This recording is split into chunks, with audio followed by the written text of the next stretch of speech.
বন্ধু বান্ধব আসতাম, এখন নিয়ে আসলাম। ঠিক আছে, বিকেলে হলে কিন্তু ঈদ লেগে যায় এখানে। বড় হার্ডিং ব্রিজ, লালনশাহ সেতু এবং অনেক সুন্দর জায়গা, আপনারা এসে ঘুরে যেতে পারেন। রূপপুর পারমাণবিক আমি তো বিদ্যুৎ। জীবনের ফার্স্ট আসলাম, মানে লাইফের ফার্স্ট এখানে আসলাম, নাম শুনছি যে আসলে এত সুন্দর একটা জায়গায় আমরা মোমেন্টে আছি, পাশেই উত্তরবঙ্গে এবং বাংলাদেশের সবচেয়ে বড় হার্ডিং ব্রিজ, লালনশাহ সেতু এবং রূপপুর পারমাণবিক বিদ্যুৎ কেন্দ্র। আসলে এই তিনটা সৌন্দর্যের সাথে গার্লফ্রেন্ড বা স্বামী স্ত্রী দুইটা মিলেই সব ভালোই লাগে।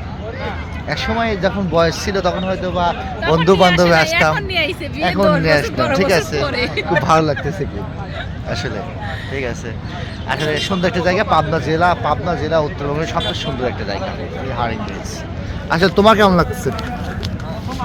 আমি তো জীবনের ফার্স্ট আসলাম, মানে লাইফের ফার্স্ট এখানে আসলাম, নাম শুনছি যে পাকশি ব্রিজ, হার্ডিং ব্রিজ, আজকে জীবনের প্রথম আসলাম, ভালো লাগছে, সুন্দর জায়গা। রূপপুর নদী মানেই তো সুন্দর, আর রূপপুর যেহেতু বাংলাদেশের সবচেয়ে বড় প্রকল্প। জানে না যে রূপপুর এই জায়গাটার নাম তো সবাই জানে, এখানে তো আসলে সব মানে ইন্ডাস্ট্রি সব কিছু হচ্ছে, তো সেই হিসেবে অনেক সুন্দর জায়গা, আপনারা এসে ঘুরে যেতে পারেন, দেখতে পারেন আসলে কেমন। ধন্যবাদ ধন্যবাদ। আমরা কিন্তু প্রথম একটা খাবার দিয়েছি, হঠাৎ করে আসা। এটা মুড়ি নাও, খাও। দেখেন পরিবেশটা মাশাআল্লাহ, দেখেন খুব সুন্দর একটা জায়গা। বিকেলে হলে কিন্তু ঈদ লেগে যায় এখানে।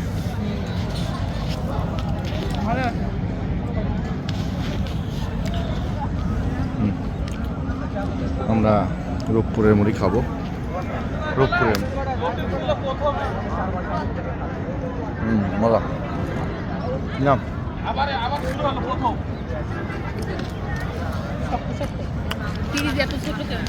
সব কিছু সমন্বয়ে সুন্দর একটা জায়গা। আমরা শুধু সময় অভাবে আমরা অনেক কিছু দেখাতে পারলাম না আপনাদের, কিন্তু পাবনা এই রূপপুরে হারিং ব্রিজে আসলেই পাশেই দেখেন ওই যে রূপপুর পারমাণবিক বিদ্যুৎ কেন্দ্র, সবচেয়ে সুন্দর একটা মোমেন্ট আমরা কিন্তু পার করলাম। ধন্যবাদ।